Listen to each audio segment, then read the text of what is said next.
रामायण कथा भयानक युद्ध। इस भयंकर युद्ध में लक्ष्मण ने रावण की ध्वजा काटकर उसके सारथी का वध कर डाला और रावण के धनुष को काट डाला। साथ ही विभीषण ने भी अपनी गदा से रावण के रथ के घोड़ों को मार डाला। विभीषण के इस कृत्य से रावण को इतना क्रोध आया कि उसने विभीषण पर एक प्रज्वलित शक्ति चलाई, जिस विभीषण के पास आने के पहले ही लक्ष्मण ने उस शक्ति को अपने बाणों से नष्ट कर दिया। इस पर अत्यंत क्रोधित होकर रावण ने विभीषण पर ऐसी अमोघ शक्ति चलाई जिसका वेग काल भी न सह सकता था। विभीषण के प्राण संकट में देख लक्ष्मण स्वयं आगे बढ़कर शक्ति के सामने खड़े हो गए। ब्रज और अश्नि के समान गड़गड़ाहट उत्पन्न करने वाली तथा विषधर सर्प के समान वह भयंकर महातेजस्वी शक्ति लक्ष्मण के सीने में आकर लगी। उस नागराज वासुकी की जिह्वा के समान देदीप्यमान शक्ति के लक्ष्मण के वक्ष को विदीर्ण कर दिया और वे रक्त से लथपथ होकर मूर्छित हो पृथ्वी पर गिर पड़े। वानरों ने उस शक्ति को लक्ष्मण के शरीर से निकालने का भरसक प्रयत्न किया, किंतु सफल न हो सके। अंत में श्री राम ने पूरी शक्ति लगाकर दोनों हाथों से खींचकर उसे बाहर निकाला और तोड़कर भूमि पर फेंक दिया। जब तक राम शक्ति को खींचकर निकालते रहे, रावण निरंतर बाणों की वर्षा करके उन्हें घायल करता रहा।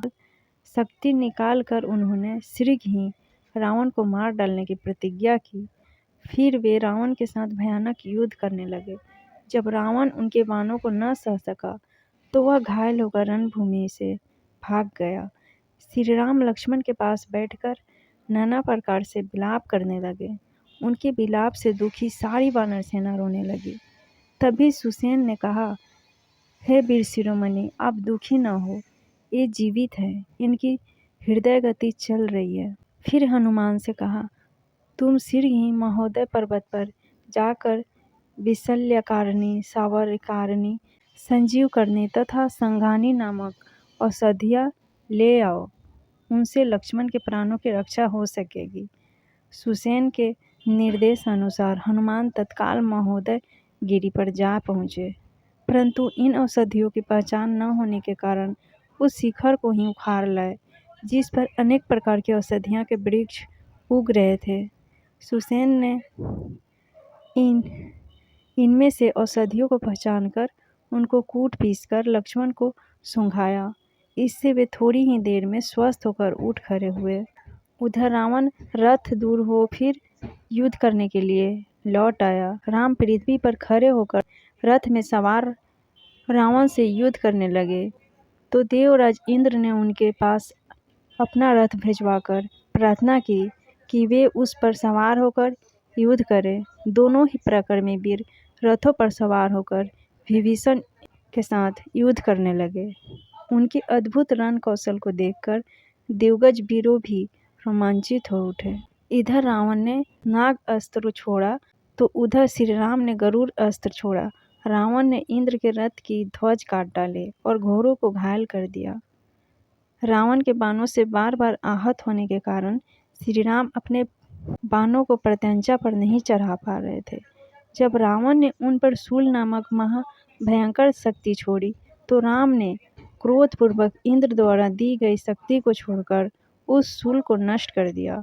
फिर उन्होंने लगातार बाण वर्षा करके रावण को बुरी तरह घायल कर दिया। रावण की यह दशा देखकर उसका सारथी उसे रणभूमि से बाहर ले आया। अपने सारथी के इस कार्य से रावण को बहुत क्रोध आया और उसने रथ को पुनः रणभूमि में ले चलने की आज्ञा दी। श्री राम के सम्मुख पहुंचकर वह फिर उन पर बाणों की वर्षा करने लगा।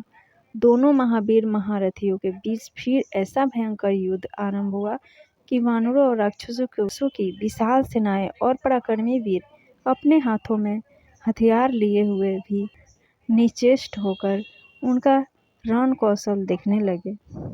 राक्षसों की दृष्टि रावण के पराक्रम पर अटकी हुई थी तो वानरों की श्री राम के शौर्य पर। श्री राम को अपनी विजय पर पूर्ण विश्वास था और परिस्थितियों को देखते हुए रावण समझ गया था कि उसकी मृत्यु निश्चित है। यह सोचकर दोनों रणकेसरी अपनी पूरी शक्ति से युद्ध करने लगे। फिर रामचंद्र जी ने रावण के रथ की ध्वजा को एक ही बाण से काट गिराया। इससे क्रोधित होकर रावण चारों ओर गदा, चक्र, परिधि, मूसल, शूल तथा माया निर्मित शास्त्रों की वर्षा करने लगा। दोनों ओर से भयानक घात प्रतिघात होने लगे। युद्ध विषयक प्रवृत्ति और निर्वृत्ति में दोनों ही रण पंडित अपना अपना अद्भुत कौशल दिखाने लगे। सनसनाते बाणों के घटाटोप से सूर्य की प्रभा लुप्त हो गई और वायु की गति भी मंद पड़ गई। देव, गंधर्व, किन्नर, यक्ष, सिद्ध, महर्षि सभी चिंता में पड़ गए। तभी अवसर पाकर महाबाहु राम ने एक बिस्तर समान बाण छोड़कर रावण का मस्तक काट डाला, परंतु उसके स्थान पर रावण का वैसा ही दूसरा नया सिर उत्पन्न हो गया।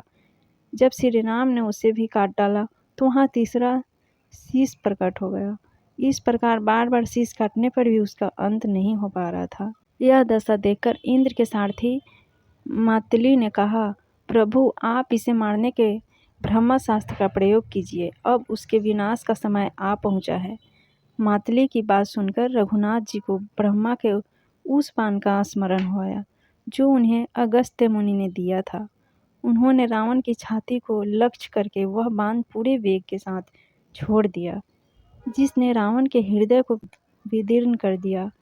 इससे रावण के प्राण पखेरु उड़ गए।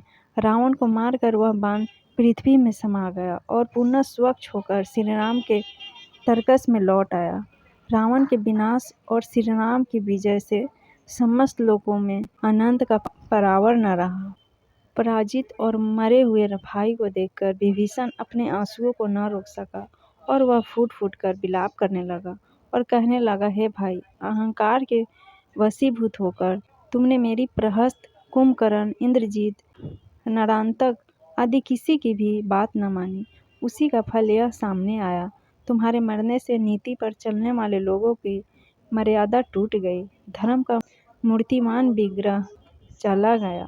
सूर्य पृथ्वी पर गिर पड़ा, चंद्रमा अंधेरे में डूब गया और जलती अग्निशिखा बुझ गई। विभीषण को इस प्रकार विलाप करते देख श्री राम ने उसे समझाया, हे विभीषण, तुम्हें इस प्रकार शोक नहीं करना चाहिए। रावण असमर्थ होकर नहीं मारा है, उसने प्रचंड पराक्रम का प्रदर्शन किया है। इस प्रकार क्षत्रिय धर्म का पालन करते हुए मरने वालों के लिए शोक नहीं करना चाहिए। युद्ध में सदा विजय ही विजय मिले, ऐसा पहले भी कभी नहीं हुआ है। यह सोचकर उठो और संयम मन से प्रेत कर्म करो। मैं इसमें तुम्हें पूरा सहयोग दूंगा। बैर जीवन काल तक रहता है, मरने के बाद उस बैर का अंत हो जाता है। इसलिए यह जैसा तुम्हारा स्नेह पात्र है, उसी तरह मेरा भी है। फ्रेंड्स, आगे की कहानी मैं दूसरे वीडियो में लेकर आऊँगी। मेरे वीडियो को लाइक, शेयर और चैनल को सब्सक्राइब जरूर कीजिएगा।